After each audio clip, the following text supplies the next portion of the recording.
Assalamualaikum warahmatullahi wabarakatuh. Nama saya Sahlan Matiro. Saat ini mengajar di program studi pendidikan sosiologi Universitas Lampung Mangkurat, Fakultas Keguruan dan Ilmu Pendidikan.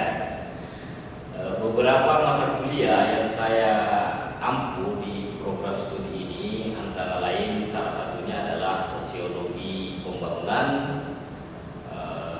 Selain itu juga mengampu mata kuliah masyarakat dan kebudayaan pesisir dan juga mata kuliah sosiologi hukum. Nah, untuk ini mata kuliah sosiologi pembangunan khususnya ada pada semester genap yang ditempuh oleh mahasiswa yang sudah semester 4. Nah, selain itu, tugas saya sebagai pengajar juga menjalankan beberapa kegiatan yang memang wajib bagi seorang dosen dalam konsep Tridharma perguruan tinggi. Selain sebagai pengajar, juga saya aktif sebagai peneliti dan pengabdi kepada masyarakat. Ya, khusus untuk mata kuliah ini, sebagaimana perkuliahan yang lainnya, mata kuliah sosiologi pembangunan juga menggunakan RPS ya, rencana pertemuan mingguan yang dibuat dalam bentuk beberapa pertemuan. Mata kuliah ini ada 14 kali pertemuan, ditambah 2 kali UTS dan MIT. Isi yang ada di dalam perkuliahan ini tidak lain hanyalah yang pertama, mahasiswa akan kita ajari tentang kajian-kajian dan tema-tema dalam sosiologi. Selanjutnya juga ada pembahasan tentang konsep-konsep dan makna-makna yang ada di dalam pembangunan. Beberapa pertemuan lagi kita akan mengkaji tentang teori-teori pembangunan. Di sini ada teori modernisasi, teori dependensi, ataupun teori teori ketergantungan. Nah, di sini di mata kuliah ini juga akan membahas tentang karakteristik dari negara yang sedang membangun, terutama negara-negara dunia ketiga, yang hal ini adalah negara Republik Indonesia itu sendiri. Setelah pertemuan ke-8, nah, kita akan memasuki ujian tengah semester yang selalu dilaksanakan karena pertemuannya itu ada 14 kali pertemuan, sisanya adalah MIT dan UTS. Assalamualaikum warahmatullahi wabarakatuh. Waalaikumsalam warahmatullahi wabarakatuh. Bagaimana, sudah makan siang semua? Sudah. Sudah istirahat? Sudah. Tidak mungkin istirahat, ya kan? Karena hari ini kita akan kembali membahas tentang salah satu materi dalam perkuliahan, yaitu sosiologi pembangunan. Nah, sosiologi pembangunan sudah sebagaimana yang Bapak sampaikan sebelumnya, bahwa salah satu indikator untuk mengukur tentang majunya sebuah negara dalam konsep pembangunan itu adalah kemiskinan. Nah, hari ini kita akan masuk pada materi tentang apa sih sebenarnya kemiskinan itu. Nah, apakah memang ada kemiskinan di Indonesia? Apakah ada kemiskinan di masyarakat kita itu sebenarnya? Jadi tidak bisa kita menyebutkan hanya kata miskin, tapi kita tidak tahu cara mengartikan ada penggolongan dalam konsep kemiskinan itu. Jangan jangan bahwa kemiskinan itu memang sesuatu yang memang harus diadakan. Nah, tapi nanti kita akan ulas dalam bentuk pemaparan lewat PPT ya. Bapak akan menyajikan PPT tentang membahas tentang kemiskinan itu sendiri. Oke, ya kita mulai. Bapak coba menampilkan, jadi diperhatikan ya. Baik, Pak. Oke, Bapak memulai tentang apa sih sebenarnya kemiskinan itu. Nah, di situ di layar itu kita akan mencoba memotret ya, dalam bahasa kita itu masuk potret kemiskinan. Gak mungkin kan kita memoto kemiskinan itu, artinya bahasa-bahasa potret kemiskinan itu akan kita coba gambarkan. Inilah gambaran sebenarnya konsep kemiskinan itu sendiri. Kondisi kemiskinan di Indonesia itu merupakan hal yang paling menakutkan dalam beberapa pengertian, dalam beberapa istilah. Dari beberapa temuan, justru kemiskinan itu dijadikan alat oleh pihak-pihak ya, pihak-pihak oknum-oknum yang ingin mendapatkan keuntungan itu. Jadi tidak hanya menakutkan dari segi ketidakberdayaan masyarakat itu sendiri, tetapi justru menakutkan ketika ini dipolitisir oleh beberapa oknum yang mencoba meraih keuntungan dari kondisi kemiskinan masyarakat itu. Sehingga pada tayangan ini, pada PPT ini tertulis itu perekonomian yang paling menakutkan. Karena indikator negara maju, ketika angka kemiskinan itu menurun, maka dikatakan negara itu maju. Ya, yang kedua, hampir semua penduduk Indonesia dulu ya itu hidup miskin. Kok bisa, Pak? Mungkin saja ya, dari beberapa analisa Bapak, karena kita masih saat itu adalah negara-negara yang masih di bawah bekas jajahan-jajahan ya, jajahan Belanda yang lama itu kan, habis itu jajahan Jepang. Nah, kenapa ada masyarakat miskin dan selalu tidak berdaya? Nah, ada beberapa indikator yang kita coba tampilkan bahwa masyarakat miskin itu ada lingkaran setan kalau kita menyebutnya. Kenapa kok bisa seperti itu? Karena bagaimana ada kekurangan modal. Ya, konsep pertama bisa saja kita pakai menggunakan angka paling atas. Ketika masyarakat kekurangan modal, tentu akan mendapatkan pendapatan yang rendah. Nah, kita tidak bisa membuat kreasi-kreasi, misalnya produk makanan.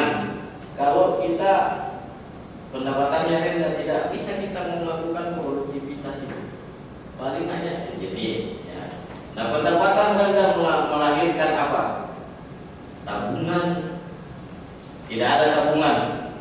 Kalau pendapatan habis untuk dibikin makan aja kan, cari sehari habis, mau ditabung tidak ada. Apa yang mau kita tabung? Produktivitasnya tinggi. Pisang goreng ya pisang goreng aja kan, untuk ya untuk aja kan gitu. Artinya tabungan rendah ketika kita mendapatkan pendapatan yang rendah. Tidak ada yang kita tabung pada saat itu ketika kita mengalami pendapatan rendah. Nah, kalau kita mengalami pendapatan rendah, tentu kita tidak bisa melakukan kegiatan investasi. Bagaimana, apa yang mau diinvestasikan selain keringat?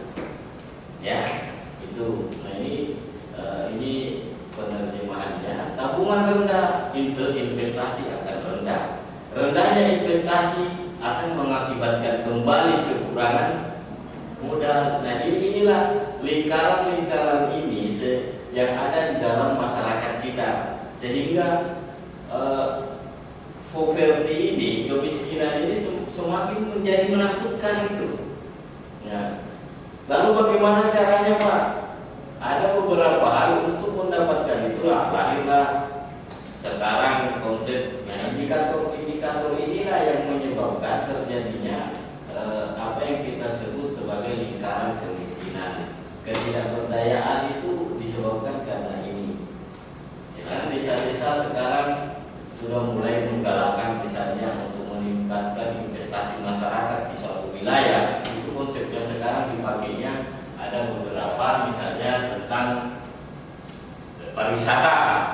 Nah, bagaimana salah satu misalnya daerah kabupaten yang Bapak lihat itu luar biasa pengembangan wisatanya. Kalau di Kalimantan Selatan itu adalah Kabupaten Kota Baru, itu sudah mulai besar dia anggarannya untuk pembangunan pariwisata sesuai dengan visi-misi. Nah, itu salah satu cara memotong lingkaran kemiskinan karena masyarakat akan terlibat di kegiatan itu.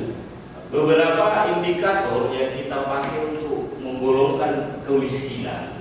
Nah, ada beberapa indikator untuk melihat apa sih sebenarnya miskin itu. Yang pertama, ada orang miskin relatif. Ya, itu artinya miskin secara relatif. Yang kedua, ada miskin absolut. Ya, habis itu ada miskin kultur dan ada miskin secara struktur.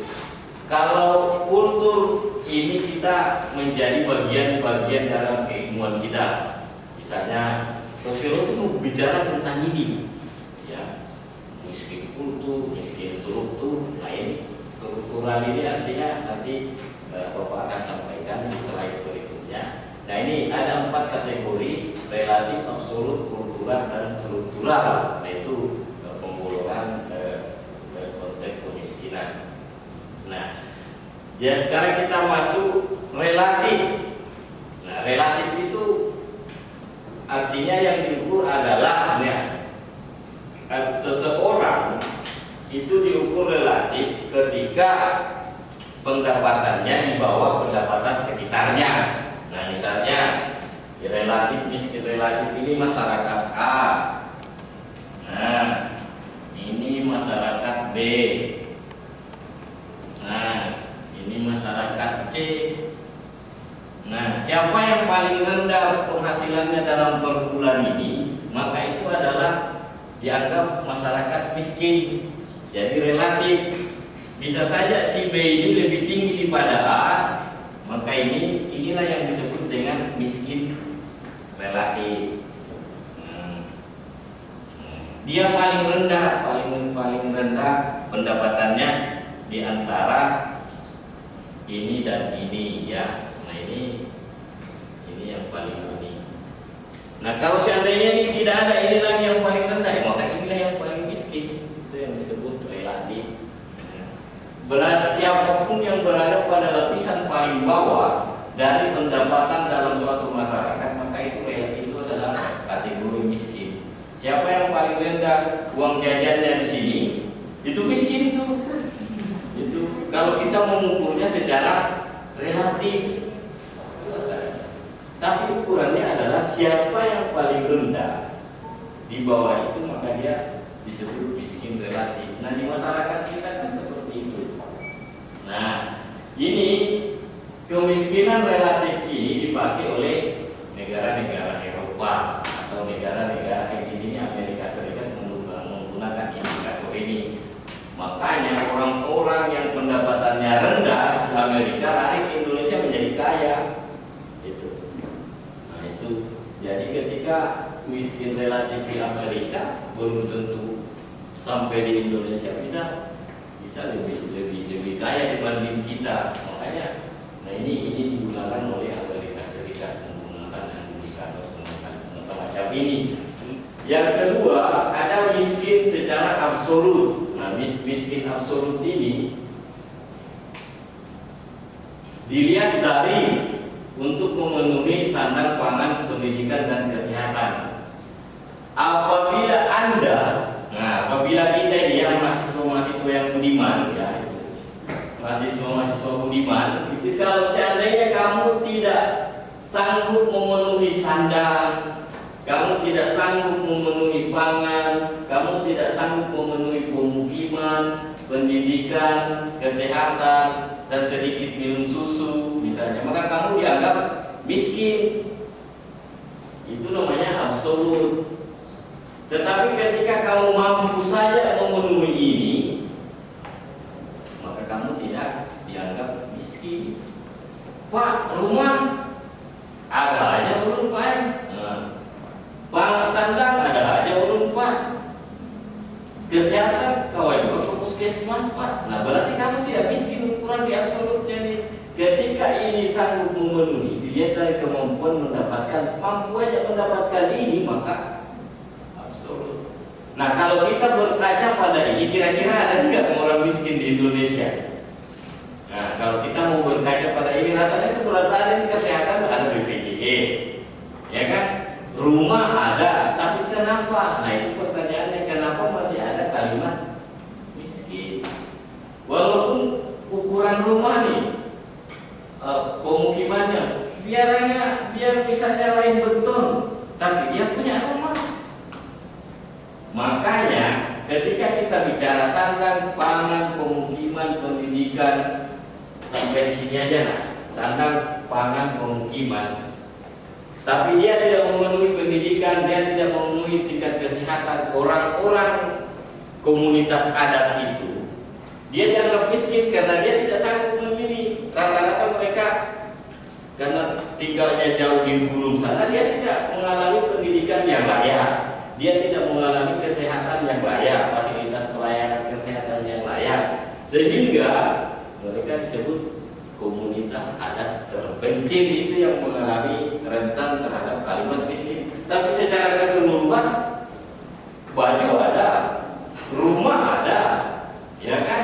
Pertanian mereka tidak pernah beli. Kawan-kawan di Meratus itu yang masuk di kak itu, tapi mereka curang apa Pak, sehingga disebut masalah harus diperbaiki oleh pemerintah, harus disediakan, karena dia tidak sekolah itu, dan dia tidak mengalami fasilitas pelayanan kesehatan. Inilah masyarakat yang ada di tempat kita. Jika pendapatan seorang di bawah pendapatan minimal, maka ia disebut miskin. Nah, pendapatan minimal ukurannya itu. Nah, indikator ini digunakan oleh Indonesia, menggunakan indikator kemiskinan seperti ini. Nah kalau di kota sandang pangan ini ada semua nih.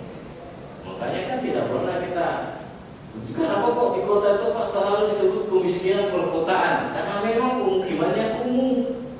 Tapi secara keseluruhan memang pemukiman itu ya lumayan tidak layak, walaupun ada, tapi dia secara ukuran tidak layak. Nah inilah yang disebut dengan absolut.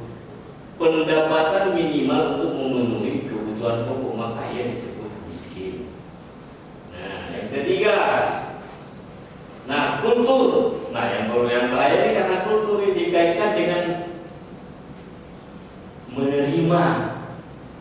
Kalau kita pasrah, tidak mau berbuat untuk memperbaiki kehidupan, Tuhan tidak akan merubah nasib suatu kaum jika kaum itu tidak mau merubahnya. Itu ada dalam ayat Al-Quran Tuhan. Itu ayat keberapa Bapak kurang tahu tuh. Yang jelas sering dibacakan.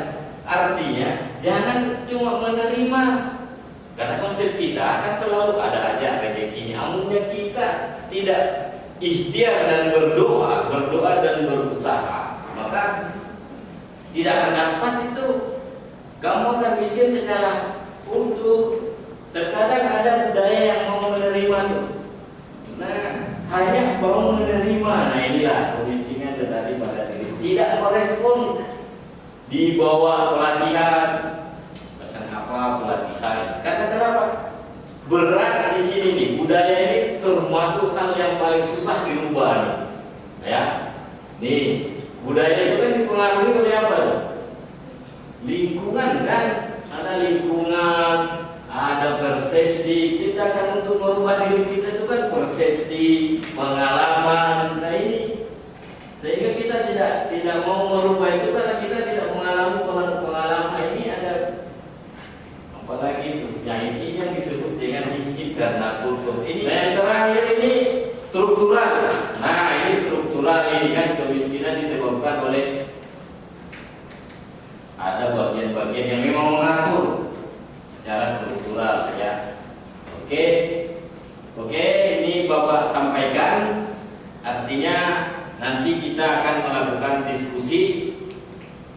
bagaimana pandangan kalian ya? Nah ini konsepnya.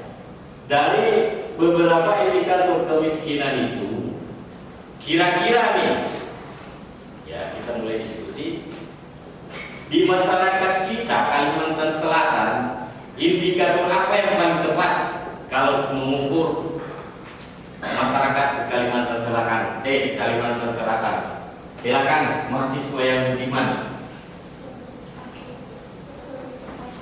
Nah, ya, silakan kamu lakukan. Saya Bapak beri waktu kurang lebih 3 menit. Ya, Bapak beri waktu 3 menit. Kalau di masyarakat kita secara umum, Bapak tidak usah jauh-jauh, ya. Di Banjarmasin aja. Kira-kira dari 4 indikator tadi itu, yang mana yang paling tepat membahasakan kondisi kemiskinan yang ada di Banjarmasin? Silakan. Saya berharap mahasiswa Bapak yang budiman ini ya. Ya silakan berdiskusi. 3 menit kita kasih waktu untuk melakukan diskusi ini. Bagaimana mahasiswi dan mahasiswa yang budiman? Apakah sudah Anda? Nah, bagaimana mengukur kemiskinan? Nah, indikator apa yang dipakai untuk melihat kemiskinan di kota kita? Nah, kota kita aja, yaitu Banjarmasin. Nah, indikator apa dari keempat indikator tadi? Itu yang mana menurut kamu? Ya silakan. Siapa namanya? Ya, nama saya Ahmad Syaroni. Ya, Izin menyampaikan pendapat silakan. mengenai indikator kemiskinan apa yang cocok untuk Kalimantan Selatan. Menurut saya Pak, indikator yang absolut karena itu cocok untuk daerah-daerah yang berada di Indonesia ini Pak. Ya. Oke. Kalau Ya, silakan. kalau setahu ulun pernah baca kayak kalau yang budaya Bali cocoknya ke di daerah ada di Jepang itu. Yang masyarakatnya ada kalau bersaing lagi nih. Kan di sana tingkat persaingan sangat tinggi. Kemudian yang tidak bisa bersaing ada di yang pasar tadi Pak, yang mengandalkan doa aja gitu. Yang kultur ya. Iya itu Pak. Ya. Itu di Jepang ada tuh tempat namanya khususnya masyarakat ya yang tidak bisa. Siapa yang pasrah ada sendiri tempatnya Ya. ya. Kalau di Banjarmasin nggak ada ya. Kalau di Banjarmasin Pak belum pernah nemu. Kalau di Jepang itu kan sudah ada itu Pak. Bahkan orang bisa membuang orang tuanya kalau tidak berguna itu. Ini juga ya. Mudah-mudahan kita tidak terjadi ya. Pokok harap mahasiswa yang budiman ini kan tidak menyanyiakan orang tuanya. Ayo siapa lagi? Ya, siapa namanya? Namanya Restu. Ya, silakan Dewi Restu. Jadi di Banjarmasin ini menurut termasuk kategori kemiskinan absolut. Ya. Karena kan ini ada yang gangster, tujuan pendidikan atau pendidikan, dengan kurangnya akhlak. Jadi itu masuk kategori absolut. Kan itu ada sandang, pangan, pemukiman, pendidikan, dan kesehatan.